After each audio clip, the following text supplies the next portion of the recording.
भी उम्मीदवारों और सीखने वालों का हार्दिक स्वागत है। नमस्कार। पिछली बार जब हम मौलिक नियमों यानी फंडामेंटल रूल्स के अध्याय 6 पर बात कर रहे थे, तो उसमें एफआर 49 का एक छोटा सा जिक्र आया था। हाँ, और उस चर्चा के बाद हमें कई उम्मीदवारों से अनुरोध मिले। सब कह रहे थे कि एफआर 49 पर एक पूरी विस्तृत चर्चा की जाए। बिल्कुल, और ये देखकर बहुत अच्छा लगा कि लोग इस विषय की गहराइयों में जाना चाहते हैं। सही बात है। आपकी प्रतिक्रिया ही हमारे लिए सबसे जरूरी है। तो आज हम वही करने जा रहे हैं। हम मौलिक नियम 49 को पूरी तरह से, मतलब इसके हर पहलू को खोलकर समझेंगे। हम्म। इसके हर उपनियम और हर स्थिति पर बात करेंगे। देखिए, पहली नजर में ये थोड़ा कॉम्प्लेक्स, थोड़ा जटिल लग सकता है, लेकिन हम इसे एक डिसीजन ट्री यानी एक तार्किक फैसले की प्रक्रिया की तरह समझेंगे। हाँ, और ये समझना जरूरी भी है क्योंकि एफआर 49 सरकारी कामकाज का एक बहुत अहम हिस्सा है। हम्म। ये तब काम आता है जब किसी कर्मचारी को अपनी कुर्सी के साथ साथ किसी दूसरे कुर्सी का काम भी संभालना पड़ता है। राइट। तो आज हमारा मकसद इससे जुड़े हर अगर मगर को साफ करना है ताकि वेतन का हिसाब किताब करते वक्त कोई उलझन ना रहे। बहुत बढ़िया। तो चलिए बिल्कुल पहले कदम से शुरू करते हैं। बिल्कुल। ठीक है, तो इसे खोलते हैं। हाँ। मान लीजिए किसी कर्मचारी को एक अतिरिक्त पद का प्रभार दिया गया है, हम्म। तो सबसे पहला सवाल क्या होना चाहिए? मतलब कहाँ से शुरू करें? देखिए, सबसे पहला और सबसे जरूरी जो फिल्टर है वो है प्रभार की प्रकृति क्या है। प्रभार की प्रकृति। हाँ, यानी जो चार्ज दिया गया है उसका नेचर क्या है। ये दो तरह का हो सकता है। अच्छा। एक होता है चालू प्रभार, हम्म। जिसे अंग्रेजी में करंट चार्ज कहते हैं, और दूसरा होता है पूर्ण प्रभार यानी फुल चार्ज। सारी कहानी इसी एक सवाल से शुरू होती है। एक मिनट, चालू प्रभार और पूर्ण प्रभार में फर्क क्या है? मतलब सुनने में तो काफी एक जैसे लगते हैं। फर्क बहुत बड़ा है और यही समझना सबसे जरूरी है। चालू प्रभार का मतलब है कि कर्मचारी को उस अतिरिक्त पद के सिर्फ रूटीन मतलब रोजमर्रा के काम करने को कहा गया है, ओके। बिना उस पद की पूरी शक्तियों और जिम्मेदारियों के। ये बस आप कह सकते हैं काम न रुके, इसलिए एक अस्थायी व्यवस्था है। हम्म। वहीं पूर्ण प्रभार का मतलब है उस पद से जुड़ी हर शक्ति और हर जिम्मेदारी को पूरी तरह से संभालना। उस पद से जुड़े सारे फैसले लेने का अधिकार भी उसी कर्मचारी के पास आ जाता है। अच्छा, तो इसका मतलब ये हुआ कि किसी भी कर्मचारी के लिए ये जानना सबसे जरूरी है कि उनके नियुक्ति पत्र में कौन से शब्द इस्तेमाल हुए हैं, चालू या पूर्ण।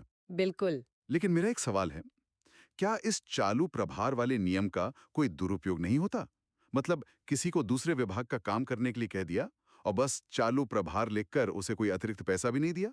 आपका सवाल बहुत वाजिब है और इसी के लिए मौलिक नियम 49 का उपनियम वी बनाया गया है। FR 49V। जी।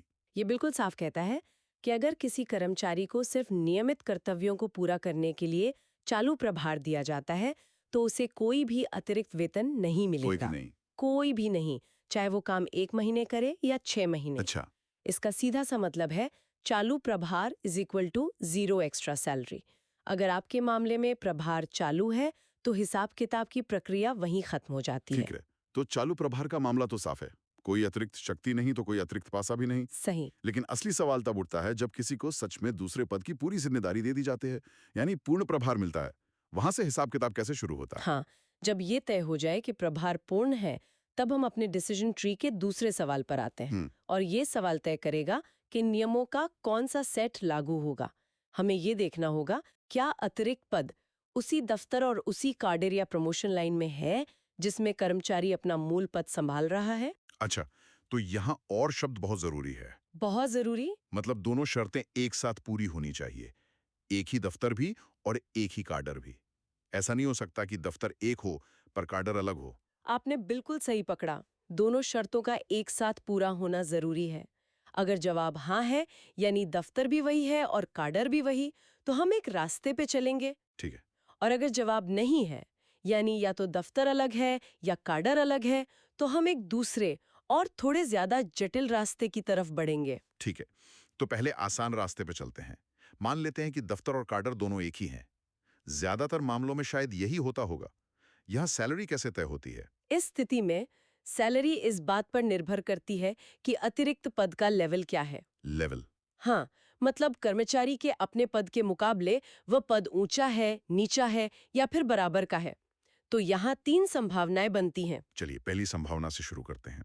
मान लीजिए अतिरिक्त प्रभार एक उच्च पद, हायर पोस्ट का है। ठीक है।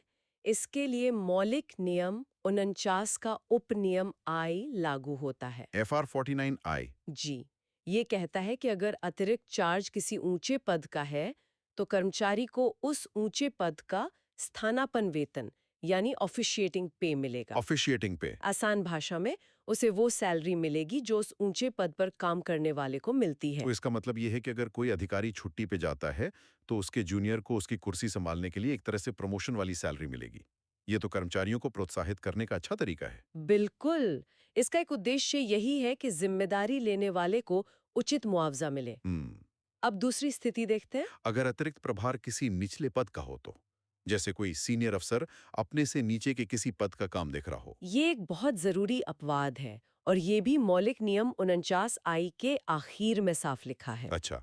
नियम कहता है कि किसी निचले पद का काम करने के लिए कोई एक्स्ट्रा पैसा नहीं दिया जाएगा। लेकिन ऐसा क्यों?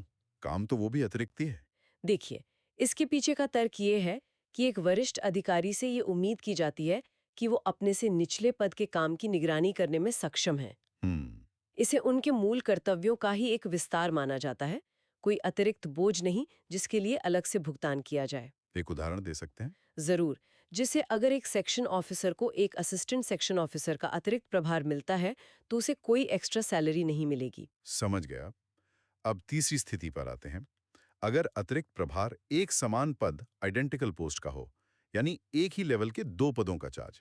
इसे मौलिक नियम 49 आई में बताया गया है। नियम कहता है कि जब एक कर्मचारी एक ही दफ्तर में एक ही काडर के दो बराबर के पद संभालता है, तो उसे कोई अतिरिक्त वेतन नहीं मिलेगा। यानी अगर एक व्यक्ति दो बराबर की कुर्सियां संभाल रहा है तो सैलरी एक ही की मिलेगी। क्या यहाँ कोई अपवाद है, कोई शर्त? हाँ, यहीं पर एक महत्वपूर्ण परंतुक है, यानी एक शर्त है। अच्छा। और पर किसी काम की खास प्रकृति या ज्यादा जिम्मेदारी के लिए दिया जाता है। इसे एक उदाहरण से समझते हैं। मान लीजिए 2 सेक्शन ऑफिसर के पद है, दोनों का वेतन बराबर है, ठीक। लेकिन पद बी के साथ 500 रुपए महीने का स्पेशल पे जुड़ा है, शायद क्योंकि उस सेक्शन का काम ज्यादा मुश्किल है। हम्म। अब अगर पद ए पर काम करने वाले कर्मचारी को पद बी का भी चार्ज दिया जाता है, तो उसे एक्स्ट्रा सैलरी तो नहीं मिलेगी, लेकिन वो उन अतिरिक्त 500 रुपए के स्पेशल पे का हकदार होगा। ठीक है, तो समान दफ्तर और कार्डर वाला मामला बिल्कुल साफ है। अब हम उस दूसरे रास्ते पर आते हैं जो ज्यादा जटिल लग रहा था। हाँ जब अतिरिक्त पद एक अलग दफ्तर में है या फिर एक अलग कार्डर में है। जी, इसके नियम मौलिक नियम 49(3) के तहत आते हैं। जब कोई कर्मचारी किसी ऐसे पद का चार्ज संभालता है जो उसके अपने दफ्तर या काडर से बाहर है, तो सैलरी का हिसाब दो मुख्य बातों पर निर्भर करता है। कौन सी दो बातें? पहला, चार्ज कितने समय के लिए है, यानी ड्यूरेशन, और दूसरा, दोनों पदों में से ऊंचा नीचा कौन सा है, यानी हायरार्की। चलिए पहले अवधि, ड्यूरेशन की बात करते हैं। इस मामले में समय सीमा इतनी जरूरी क्यों है? इस परिदृश्य में समय सीमा ही सब कुछ है। यहाँ अतिरिक्त वेतन मिलना तभी शुरू होता है जब चार्ज की अवधि एक खास सीमा पार कर जाए। और वो सीमा क्या है? वो सीमा है 45 दिनों की। एक मिनट, 45 डेज? तो इसका मतलब ये हुआ कि अगर कोई 40-42 दिन तक किसी दूसरे कार्डर का अतिरिक्त काम करता है। तो उसे कुछ नहीं मिलेगा। कुछ भी नहीं? बिल्कुल, जीरो। 0 से 45 दिन तक कोई अतिरिक्त वेतन नहीं। अतिरिक्त वेतन का हक 45 दिन पूरे होने के बाद, यानी 46वें दिन से शुरू होता है। अच्छा। और ये वेतन 45 दिन से लेकर 3 महीने तक की अवधि के लिए मिलता है। और अगर 3 महीने से ज्यादा काम करना पड़े तो? यहाँ एक और शर्त है। अगर चार्ज 3 महीने से ज्यादा जारी रखना है, तो अतिरिक्त वेतन देते रहने के लिए कार्मिक और प्रशिक्षण विभाग यानी डोपीटी से पहले मंजूरी लेनी पड़ती है। अच्छा, डोपीटी की मंजूरी जरूरी है। बहुत जरूरी। इसके लिए विभाग को डोपीटी को एक प्रस्ताव भेजना होता है।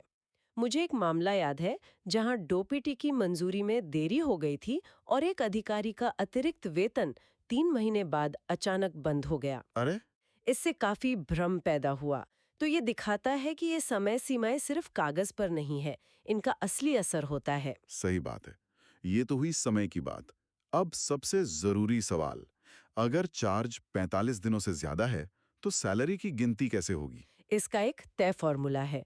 कुल वेतन होगा उच्च पद का वेतन प्लस अतिरिक्त पद के अनुमानित वेतन यानी प्रिज्यूमटिव पे का 10%। इसे थोड़ा और आसान करते हैं।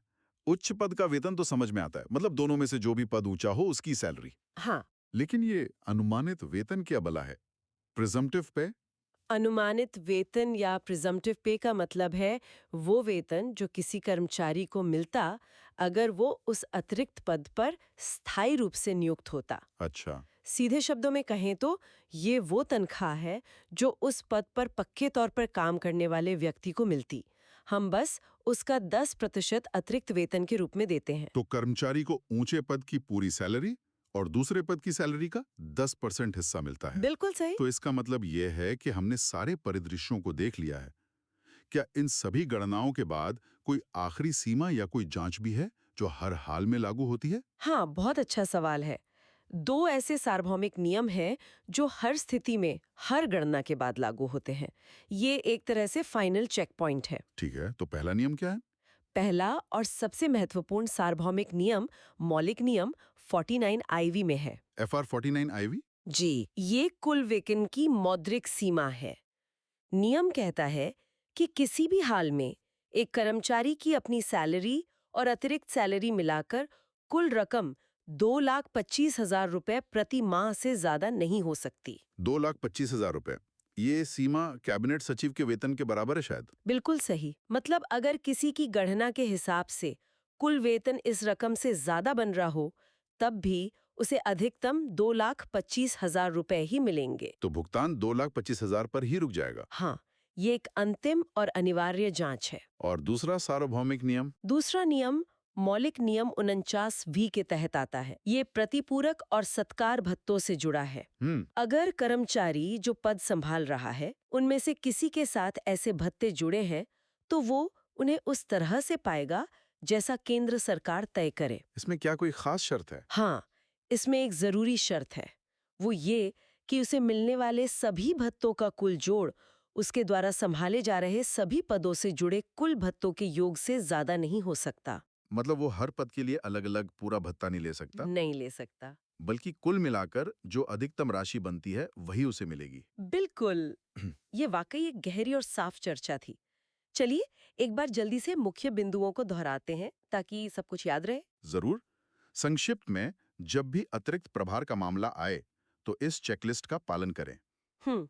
नंबर 1, पहला सवाल, प्रभार चालू है या पूर्ण? अगर चालू है तो कोई अतिरिक्त वेतन नहीं, बात वहीं खत्म। ठीक है। नंबर 2, अगर पूर्ण है तो दूसरा सवाल, दफ्तर और काडर एक है या अलग? राइट। अगर एक ही दफ्तर और काडर है तो पद का लेवल देखें। ऊंचे पद के लिए उसकी पूरी सैलरी मिलेगी। निचले या बराबर के पद के लिए कुछ नहीं, सिवाय उस स्थिति के जहां बराबर पद के साथ स्पेशल पे जुड़ा हो। ओके। और अगर दफ्तर या काडर अलग है तो समय देखें, 45 दिनों के बाद ही अतिरिक्त वेतन मिलेगा। और वो होगा ऊंचे पद की सैलरी के साथ दूसरे पद की सैलरी का 10%। और हाँ, 3 महीने से ज्यादा के लिए डीओपीटी की मंजूरी जरूरी है। और तीसरा और अंतिम पॉइंट, और नंबर 3 आखिर में हमेशा याद रखें कि कुल वेतन किसी भी हालत में 2,25,000 रुपए की सीमा को पार नहीं कर सकता। वाह! इस तरह से देखने पर यह पूरा नियम एक चेकलिस्ट जैसा लगता है, मगर आप क्रम से चलें तो कोई गलती नहीं हो सकती। ये साफ है कि FR 49 एक सीधी रेखा का नियम नहीं, बल्कि एक डिसीजन ट्री है, बिल्कुल। जिसमें हर मोड़ पर सही सवाल पूछना जरूरी है। आपने बिल्कुल सही कहा। ये एक व्यवस्थित प्रक्रिया है और अगर इसे इसी तरह से समझा जाए तो ये बिल्कुल भी जटिल नहीं है। हम आशा करते हैं कि इस विस्तृत चर्चा से मौलिक नियम 49 से जुड़ी आपकी सभी शंकाएं दूर हो गई होंगी। प्रतियोगी परीक्षाओं के लिए ये विषय बहुत महत्वपूर्ण है। और अगर कोई और नियम या विषय है जिस पर आप इतनी ही गहराई से चर्चा चाहते हैं तो हमें कमेंट्स में जरूर बताएं। हम आपके सुझावों पर जरूर ध्यान देंगे। इस जानकारी को अपने अन्य साथी उम्मीदवारों के साथ भी साझा करें। और अगर ये चर्चा आपके लिए उपयोगी रही हो तो इसे लाइक जरूर करें। भविष्य में ऐसे और जानकारीपूर्ण सत्रों के लिए चैनल को सब्सक्राइब करना ना भूलें। इतने धैर्य और ध्यान से इस विस्तृत सत्र को सुनने के लिए हम आप सभी के आभारी हैं। सभी का बहुत बहुत धन्यवाद।